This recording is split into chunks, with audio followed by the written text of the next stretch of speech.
এবার মুর্শিদাবাদের রঘুনাথগঞ্জ থেকে মর্মান্তিক খবর উঠে আসছে।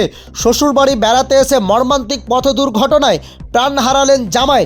রঘুনাথগঞ্জ লালগোলা রাজ্য সড়কে তেঘড়ি গ্রাম পঞ্চায়েত এলাকায় লরি ও বাইকের মুখোমুখি সংঘর্ষে মৃত্যু হলো জামাই জাহাঙ্গীর শেখের। তার বাড়ি লালগোলা থানার তারানগর এলাকায়। পুলিশ সূত্রে জানা গিয়েছে, এদিন তিনি তেঘড়ি পিরান পাড়ায় শ্বশুরবাড়িতে এসেছিলেন। শ্বশুরবাড়ি সংলগ্ন এলাকায় লালগোলা রঘুনাথগঞ্জ রাজ্য সড়কে হঠাৎ বাইকের সঙ্গে লরির মুখোমুখি সংঘর্ষে মৃত্যু হয় ওই যুবকের। ঘটনাস্থলে তীব্র যানজটের সৃষ্টি হয়। ঘটনার খবর পেয়ে ঘটনাস্থলে ছুটে আসে রঘুনাথগঞ্জ ও জঙ্গিপুর ফাঁড়ির পুলিশ। এসে দেহ উদ্ধার করে ময়নাতদন্তের জন্য জঙ্গিপুর হাসপাতালে পাঠায়।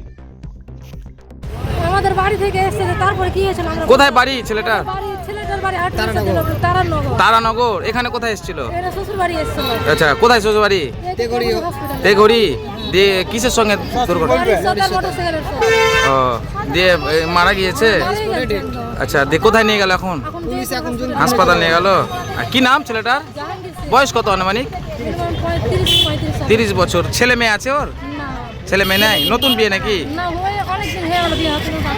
আচ্ছা, কি কাজ করে?